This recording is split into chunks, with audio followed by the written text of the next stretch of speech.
ফাতেমা কোলে নিয়ে দুই ভাইকে আদর করে, বারবার চুমে খায়।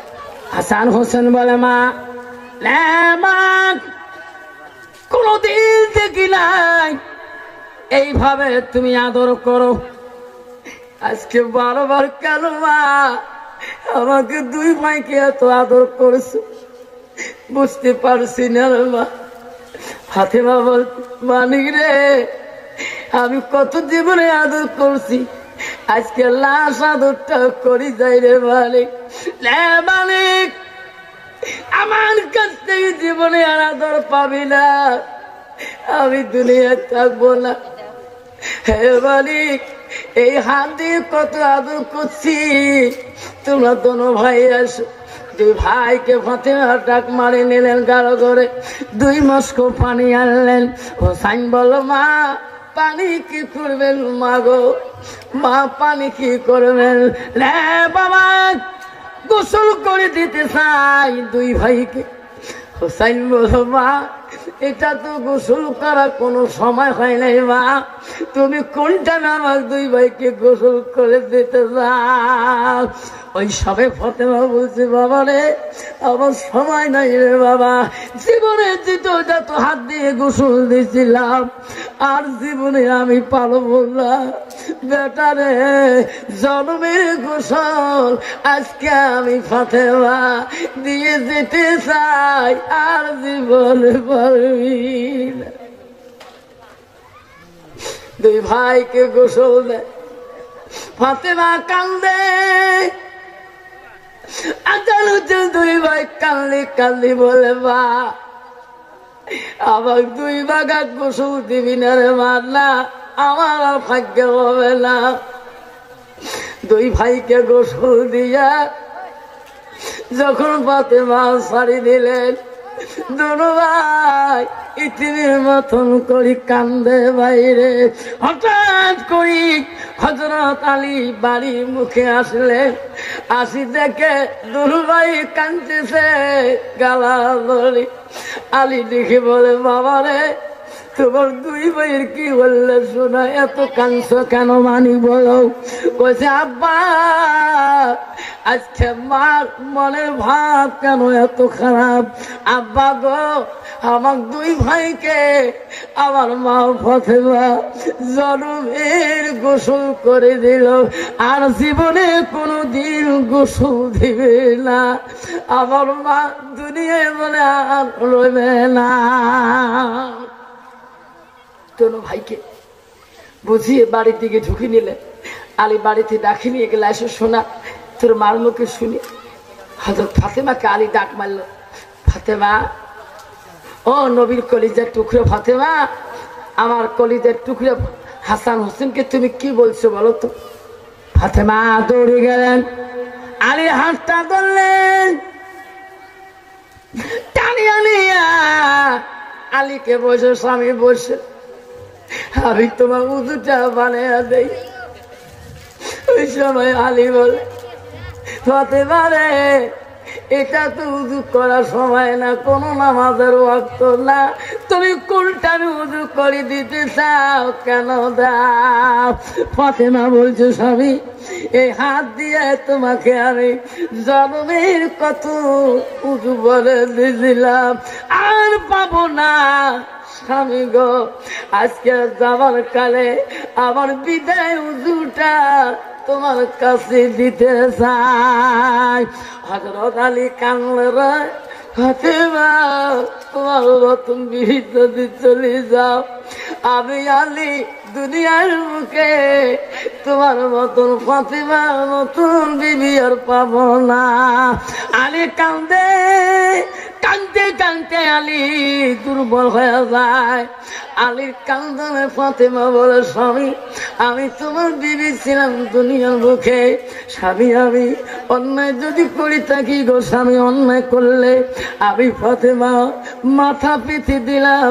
স্বামী গো দুনিয়ার দুর্গুলা দুনিয়ার বুকে আমাকে শাস্তি দিয়ে মাফ করে দাও, কিন্তু আমি মরার পরে আমার আব্বা তিন নবীর দরবারে আমার সম্বন্ধে যদি কোনো কৈফিয়ত জানান, আমি ফাতেমা সহ্য করে দিতে পারবো না।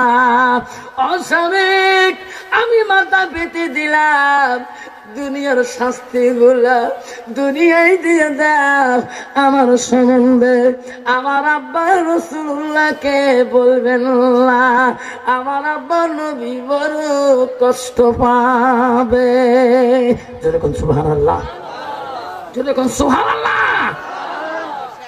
আলী বলছে, ফাতেমা আমি তোর জীবনে কোনোদিন তোর রুটি দেখিনি, ফাতেমা রে একটু সময় দিবি, আমি একটা কথা বলতে চাই। ফাতেমা বলছে, কি বলতে চান বলেন। ফাতেমা আমি এখন খবর পাইলাম আজি 5 দিন ধরে বাড়িতে আগুন জ্বলাস নাই, বাচ্চা দুইটা খাই নাই রে। আমি একটা মদিনার কাজের খবর পাইলাম, তুমি আরাম করো রে ফাতেমা, আমি মদিনার কাজটা করে আছি, আমি কাজ করে আছি রে ফাতেমা।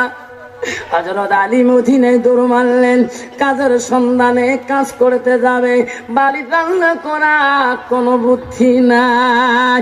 ও মা বোনেরা এখনো যাবেন না, মারে ইতিহাসটা ছাড়েছিলাম, ওটা কোন মেয়ে গো, কোন হুজুরের দ্বারায় এত বড় ইলমের বিদ্যা শিখলেন, ওই মেয়েটা হুজুরের নাম কি শুনবেন না, ওই কোন হুজুরের হাতে উনি এত বিদ্যা শিখলেন, সেই মেয়েটা ওই হুজুরটাকে তোরা কি শুনবেন? শুনবেন তো? শুনবেন? হাত তুলি দেখান, হুজুর শুনবো, তকবির লাগান, না দেখবে কোন হুজুরের হাতে এত বড় শিক্ষা লাভ করলেন, বিদ্যার সাগর আল্লাহকে দিলেন, নিশ্চয় হুজুরটা জানা দরকার, উনি কত বড় ওলি ছিলেন পৃথিবীর জমিনে।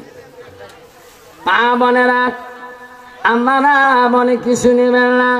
অমা হযরত আলী বাড়িতে গিয়ে দরমালো ফাতেমাকে বলি, মদিনায় যায় যে দেখে কাজ একটা পড়ে আছে, 11 বিয়ানের কাজ, উঠের মাল গুলার নামে আল্লাহ না করলে পয়সা দিবে না। আলী সারাদিনের মাঝখানে উঠের মাল গুলা আনলোড করলো, করতে করতে রাত হয়ে গেল। উঠের মালিক ওই মহাজন মাত্র 25 পয়সা আলীর হাতে দিল। 25টা পয়সা নিয়ে আলী সুদায় মদিনার বাজার দিকে দৌড়াল। আলী মদিনার বাজারে যার বলে, সারাদিনের কাজে 25 পয়সা পারল, আমি খালি হাতে বাড়ি যেতে পারি না, নবীর বেটি কলিজার টুকরাকে কথা দিয়েছি, ফাতেমা রে মদিনায় যাই কাজের সন্ধানে, খালি হাতে বাড়ি যাইলে রে বিশ্ব নবীর কলিজা বড় কষ্ট পাবে। আলী 25 পয়সা নিয়ে মদিনার বাজারে রাত্রিকালে যায়, যে দেখে মদিনার বাজারের সব দোকান বন্ধ হয়ে গেছে। আলী বলে, মাবুদ সব দোকান বন্ধ হয়ে গেছে, আমি খালি হাতে কেমন করে বাড়ি যাই। আলী কাঁদতে কাঁদতে মদিনার বাজারে ঘুরে, ঘুরতে ঘুরতে দেখে একটা দোকানি দোকান বন্ধ করে নাই, ঝাপের দরজা রাখছে খোলা। আলী দৌড়িয়ে বলল, দোকানি রে রে ভাই দোকানি 25টা পয়সা নেই, আমার 25 পয়সার ঘিউ দে। দোকানের কাছে হযরত আলী 25 পয়সার ঘিউ কিনলেন, বাড়ির মুখে রওনা হয় আলী। হয়েছে রে, আলী ধাঁধা করে বাড়ি যায়। আমি নবীর বেটিকে কথা দিচ্ছে রে আমার বিবি ফাতেমাকে। আলী বাড়ির ঘরে দরজায় কাছে যখন আওয়াজ পাইলেন, ফাতেমা দরজাটা খুলে নিলেন। আলী বলল ফাতেমা আমি তো তোকে আরাম করা কোনো লক্ষণ দেখি নে, এত রাত তুমি কি ঘুমাও না? ফাতেমা বলতে আমি আপনার কর্তব্য আপনি পালন করে গেছেন, আমার মতন ফাতেমা তোমার মতন স্বামীকে বাইরে রাখি আমি কোনদিন ঘুমাইতে পারি না।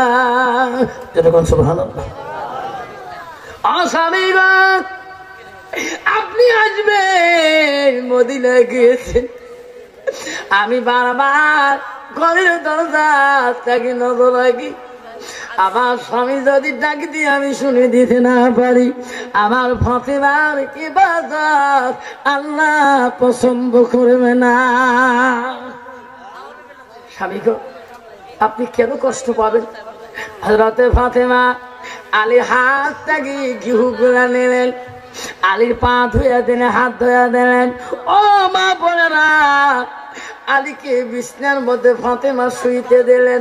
স্বামী গো, ও স্বামী আপনি বিছনার মধ্যে আরাম করেন গো স্বামী, আমি ঘিহুগুলা জাতা দিয়ে পিষাবো, পিষার পরে আটা হবে, আটা গুলে কোয়া করব, তারপরে রুটি শেখিয়া তোমার ডাকে খোয়াবো।